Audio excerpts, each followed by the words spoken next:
Assalamualaikum warahmatullahi wabarakatuh. Perkenalkan, nama saya Rizky Ramdhani.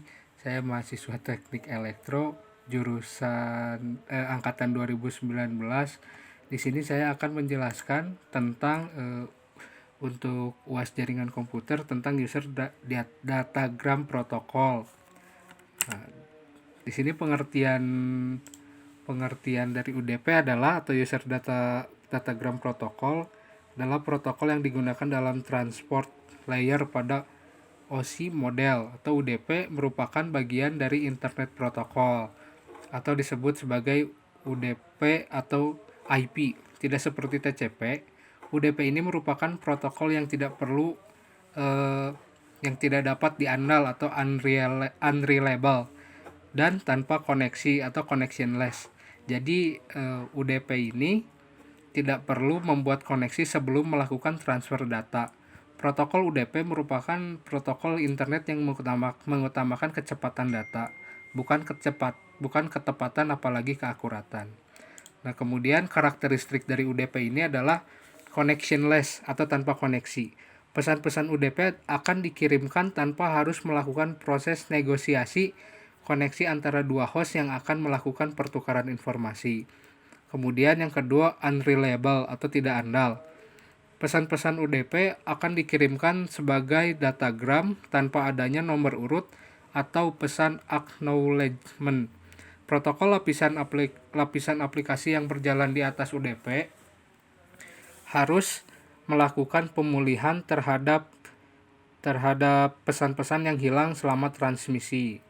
Umumnya protokol application layer yang berjalan di atas UDP.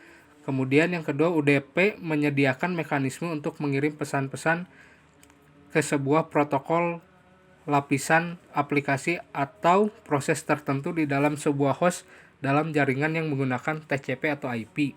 Nah, header UDP berisi file source process identification dan destination process identification. Kemudian UDP tidak menyediakan mekanisme flow control seperti yang dimiliki oleh TCP. Terakhir, UDP tidak menyediakan mekanisme segmentasi data yang besar ke dalam segmen-segmen data yang terjadi pada protokol TCP. Nah, kemudian selanjutnya, cara kerja UDP.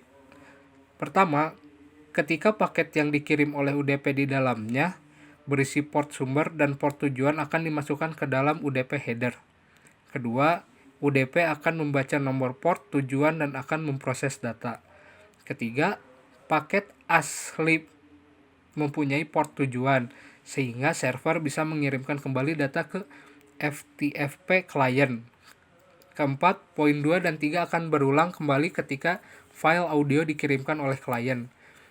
Kelima, ketika aplikasi ingin mengirim data, UDP tidak akan membuffer ataupun mengfragmen tiap data yang masuk karena tidak mengalami pemrosesan data yang berbelit, terutama karena tidak mengfragmen data. Maka jika data lebih besar dari MTU, lapisan IP yang harus mengfragmennya. Kemudian selanjutnya protokol dan port UDP. Protokol dan port UDP yang digunakan UDP adalah DNS atau Domain Name System port 53, kemudian BOOTP Client port 67, kemudian BOOTP Server port 68, kemudian TFTP atau Trivial File Transfer Protocol port 69, NetBIOS Name Service port 137, kemudian ada juga NetBIOS Datagram Service port 138, SNMP atau Simple Network Management Protocol port 161. Nah, yang terakhir ada Radius atau Remote Authentication Dial in User Service port 1812/1813. Kemudian selanjutnya adalah header UDP. Header UDP memiliki 4 header pada UDP. Source port memiliki panjang 16 bit dengan ukuran 2 byte. Kemudian destination port memiliki panjang 16 bit dengan ukuran 2 byte.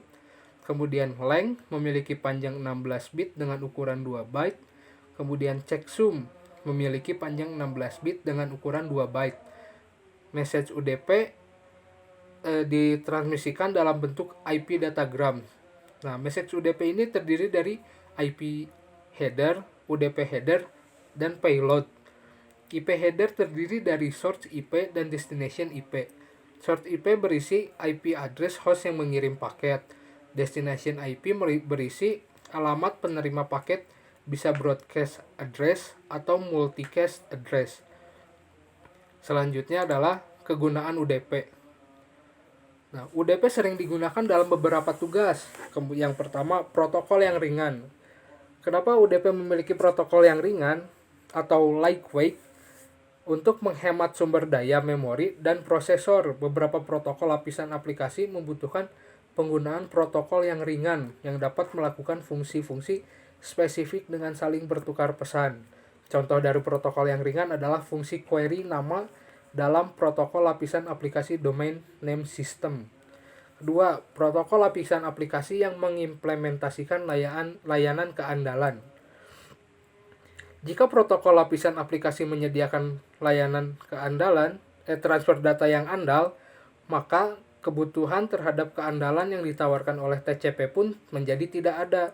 Contoh dari protokol seperti ini adalah Trivial File Transfer Protocol atau TFTP tadi, dan Network File System atau NFS.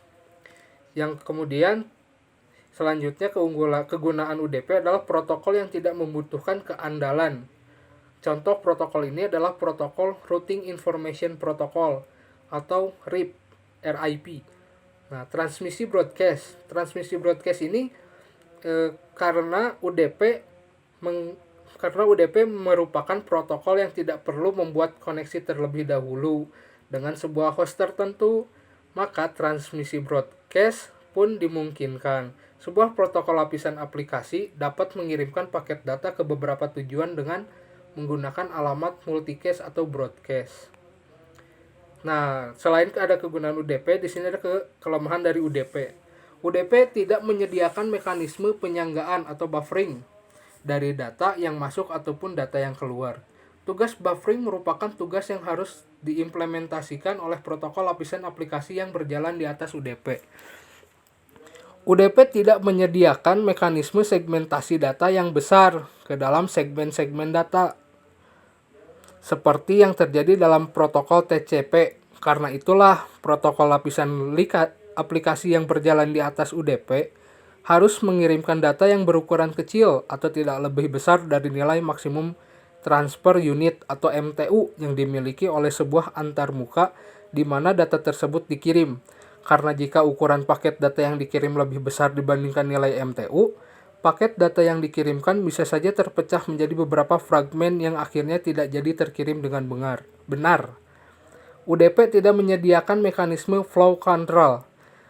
UDP tidak menyediakan mekanisme ini seperti yang dimiliki oleh TCP.